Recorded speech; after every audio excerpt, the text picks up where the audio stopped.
Okay, so as mentioned before, so the CDAAPI development is developed in C#, and it's been based around using the Microsoft Visual Studio Express version 2010 as a development platform.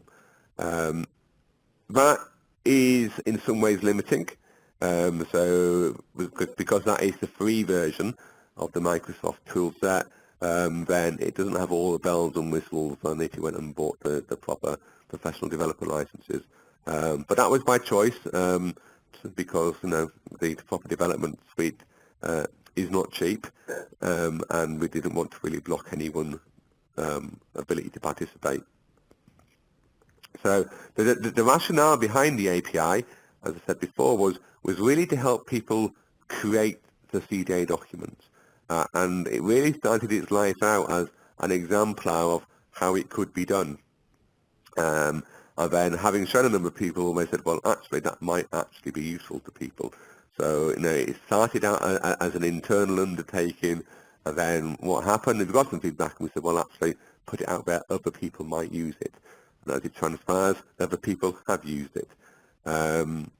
So it's kind of positioning above the previous projects is, it is by far simpler.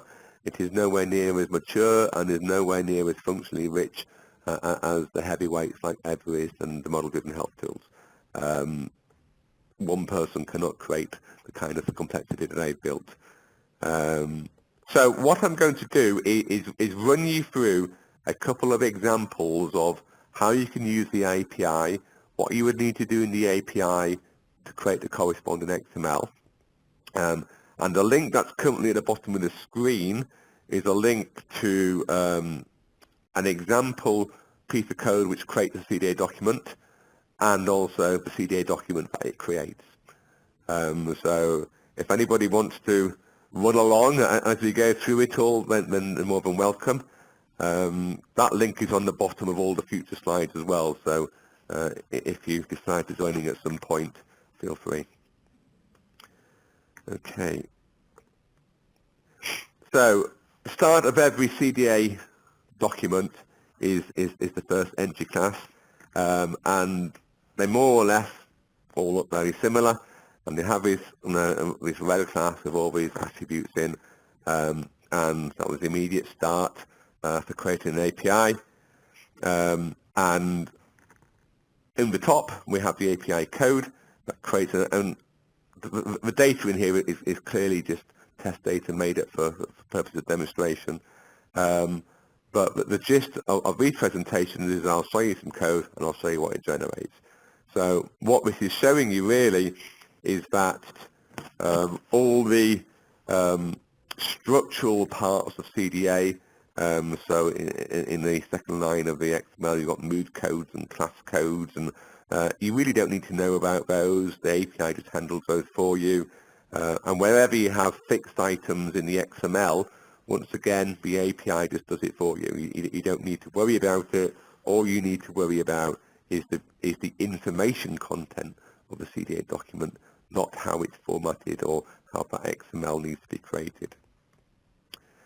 So pretty much all of our CDA documents to date have a requirement to have what the CDA calls a record target, or the subject of the CDA document, which is normally the patient.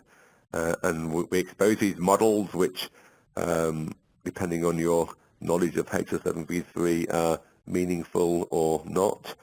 So here's some API code to create a person. So starting at the top, even though all the template classes are called the same as they are in the specifications, so they're easy to find. So starting at the top, we're adding a patient ID, which is a local ID, then we're adding an untraced NHS number, we're adding an address for the person, we're adding a birth date and their gender, we're setting the person's name, and we're saying that the person's preferred language is English. So all very straightforward information content. And what that generates, if we were to pull the bit of XML out of the CDA document that creates, is this record target stuff. So what you're seeing in here is that all the template markup of these content IDs and extensions and all these OIDs didn't exist at all in the API code because the API is dealing with it for you. And in the vast majority of cases in the API, you never need to mention a noid. And the only time you need to mention a noid if it's a localoid, so it's a noid that you've created locally in your organization and you're wanting to expose. If it's using the default OID from within the specification, you really don't need to know about it. So all the nesting of the classes and all the HL7 structural codes, it's all taken care of you. You don't need to worry about it. So we'll go for another example. So this is the recipient. On the non-coded CDA document, there's a choice of different recipient templates you can use, and they're all catered for. So the recipient is who you're sending it to. So who's the intended person the documents, who's the person the document's intended for. So in here we have a number of different classes in HL7 speak. So API code, once again, we have a class called the same as a template name. So we're adding an ID, we're adding the person it's going to, we're adding a phone number for them and their organization that they work for. And then at the bottom we've got add primary information recipient. Because in CDA you can have primary recipients and you can have tracker recipients, which are synonymous to like to and CC on an email. And there's just different methods, so that the recipients are the same, it's just the method you call to attach it to the document is different. So once again, show you some XML and all the nesting, all the OID structural codes handed for you. Now every template in the non-coded CDA and the NHS 111 specification are catered for. So obviously only showing you a couple here. Things become a little bit more interesting when we get to some of the templates, because some of the templates actually have remarkably little information content within them. So on every CDA document you have to have a custodian, and the custodian says who's legally responsible for this document, which 9 times out of 10 is the organization in which the document was created. So the API code to create that template and attach it to the CDA document is 3 lines of code, which then creates all the stuff that you can see below it. And once again, you know, it's creating you schema valid, conformance valid XML, so you don't need to worry about it. And then I think the final example I've got here is text sections. So the text sections is a tricky beast in that it's a recursive hierarchical structure, and you have all the CDA markup in it. Now, this is kind of where some of the utility of the API ends, because the API just says put some text in a text section, and as it stands today, the API doesn't help you with that markup. So here we have an example of creating a text section, putting a string of text in it, and then adding it to the document. It's, you know, it's quite simplistic at the moment, and the CDA trace is there. So you'll see the text sections part of CDA. You can see our 1, 2, 3, 4, 5, 6 levels down in the XML. So it's quite a nested structure. And we know, having seen people sending example messages in, this is an area we kind of get a lot of issues around because people lose themselves in all this nesting. So the API helps out in that respect. So that was just a very quick run through. There's much more in there. There's the ability to add attachments, there's the ability to have non-structured documents and have embedded non-XML bodies, as they're called. By all means, take a look. And if you have any questions, come back to us. And that's it. So, I mean, any further questions on what you've just seen, or indeed from the first part of the conversation, because that is the end of the CDA form for today. So, any questions? I'm not seeing any. There is a question from Ashley Sykes, which is a private question. Okay, so there's a question coming in saying, can this be used for green CDA?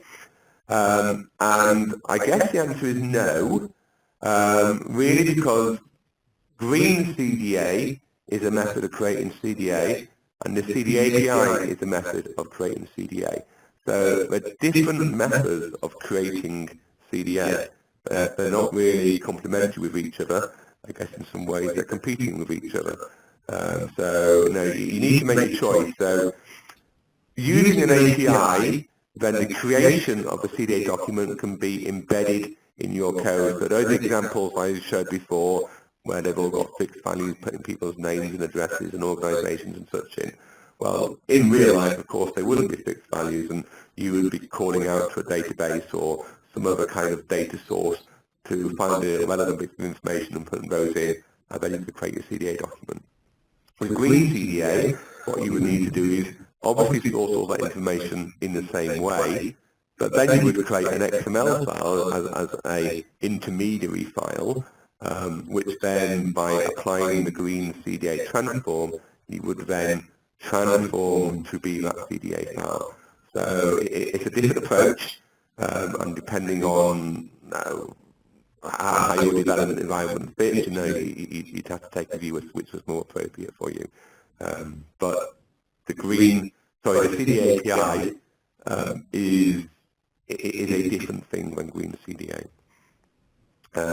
We had another question on the chat, which is basically saying, how do you deal with optional elements? There's a number of different ways the API deals with it. So some of the a lot of the method calls for creating things have a number of different overrides. So depending on whether optional or not, there's different methods you can call. And some of the options, the optional bits can just be nulled, and the API will deal with that and act accordingly. Can you give an indication of what would be involved in creating the discharge CDA? Okay, so as far as creating a discharge CDA, there's a number of different routes you can go. It all depends what you're trying to achieve from a CDA profile. So many of the CDA profiles are quite, what's the word? They can be used in many different ways. So, for example, you could send a CDA document through with an embedded PDF, which was your discharge document. You could send a CDA document through where the narrative part of your document was described using CDA structured text. Or you could send a CDA document through with that structured text and supported coded entries. Okay. So for the first two options, where you would embed a PDF or Word file, RTF file, or some kind of external file, or structured text, then the amount of work is actually quite minimal, because most of the templates that are used in the discharge document have already been covered either in the non-coded CDA or the NHS 111. And that's kind of one of the benefits of our templating approach, is that each of our templates is reusable. There will certainly be some that need to be catered for, but once again, down to your individual implementation choice, what you would find is that on a discharge summary profile, every time, or most places where you use a template, you actually have a choice of templates that you can use. So, for example, there might be 6 or 7 different choices of author you can use. But for you, as an organization, you might only need 1 or 2 of those. So, to get it to work for you, you wouldn't necessarily have to implement all 6 or 7. You could just implement the ones that you needed. So they wouldn't all need to exist for you to use it. You'd only need to implement the ones that you did need. And then the other things, if you wanted to go down the route of doing decoded entries, then once again, that'd be quite involved, because the coded entries as such haven't really been tackled. But I suppose it's down to the same choice issue, whereas in the discharge summary, I don't know, there's probably 30 or 40 different coded entries. Chances of any one organisation using them all, I guess, is quite slim, because they're all optional. So it would depend which one you needed for your business purposes. So there isn't kind of an answer I can give you to say it is small or large. It's all going to come down to what aspects of that discharge you would need to implement it for your purposes. So I hope I answered the question. Okay. Okay, I see Robert has his hand up. Yep. Hi, Robert. Can you hear me?